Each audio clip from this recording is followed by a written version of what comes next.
to Spotlight. I'm Karen Palka, and I'll be speaking with Andrew Kercher. Today's show is sponsored by Semco Energy Gas Company.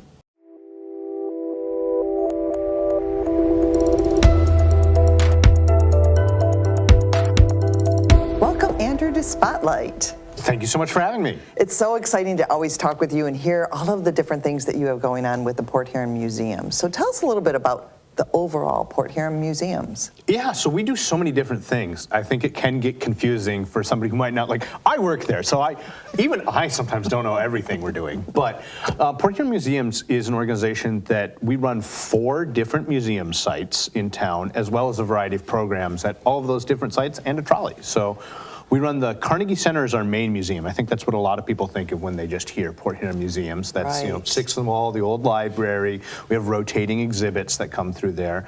But seasonally, we also operate the Thomas Edison Depot Museum, the Huron Lightship, and in conjunction with St. Clair County Parks, we run the Fort Gratiot Light Station. Oh, so that's a partnership. That's really great to know, too. Yeah, so it's pretty fun. There's a lot of great things happening with the museum, including an upcoming traveling exhibit. Yeah, so we rotate our exhibits around at the Carnegie Center. We try to at least couple of months, have something new in there. Okay. One of the things that we're always excited about is getting people in the door. We're excited that this year we're able to offer that free admission again at 3 of our sites, Port Huron Museum, the Carnegie Center, the Huron Lightship, and the Thomas Edison Depot. The trick always is, you can get people in once at a free museum, that's easy to do. The second time they come back, if everything's the same, it's going to be harder to get them to come back. Good so point. We always want to rotate. Okay. So one of the upcoming exhibits we have that I'm really excited about is going to be on historic homes. Oh, totally up your alley. Absolutely. So I live in an old house. I love old houses. I kind of live and breathe this stuff. So that's going to be our exhibit that's going to be coming up this fall on our mezzanine, and we're actually soliciting photos and stories from the community. So the exhibit's called Built to Last, Historic Homes of Port Huron. Oh, wow. We kind of debated a lot of different names. I liked, they don't build them like they used to, which I think is very true. But Port Huron has so many gems, these historic homes that have survived over the decades or sometimes even centuries. Yes. And so we're asking folks, do you have a historic home? Do you have photos of that? Because a lot of people who choose to live in a historic home are really excited by that. Like myself, it's something I'm into. That restoration, documentation, things like that. There's a lot of different communities that have historic homes, and I've gone on tours of architectural tours outside.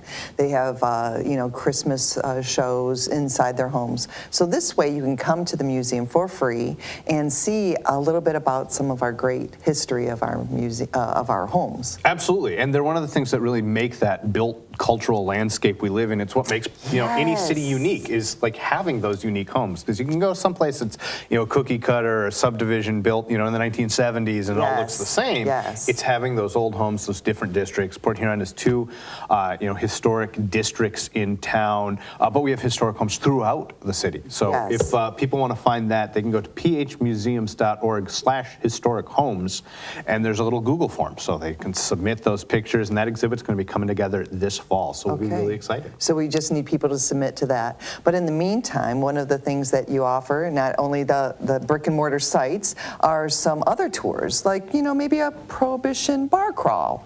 Yeah, well, you gotta keep that on the DL, right?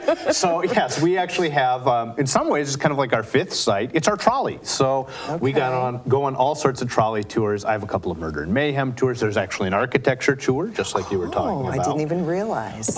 We do a Thomas Edison tour, and one that's new this year, we're doing a Prohibition bar crawl. So if you know where to look, you can get some tickets for that, and we're going to be going to a number of different joints across town, learning a little bit about Prohibition. How did our country ever get to that point? Right. And how did we come through that? What was going on? Port Huron, obviously, as a lot of people might imagine, we're a big part of that. Yeah, that's a huge deal in Port Huron being that international border crossing with Canada.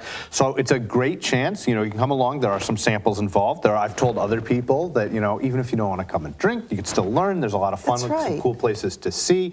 But there is the opportunity in some of these places to pick up a little something. So I think it's going to be fun. That's why we've scheduled a lot of them for like Friday nights, Saturday nights. You don't necessarily want to have work the next day. Exactly. And it's really great because it's history. Yeah. Right? This happened, and we're learning more about history, and the museum offers so many great things. How do people get information to buy tickets? Yeah, so what I always tell people is check out our website, so porthuronmuseums.org. You can Google it, it comes right up. You can see all of our events right on our front page.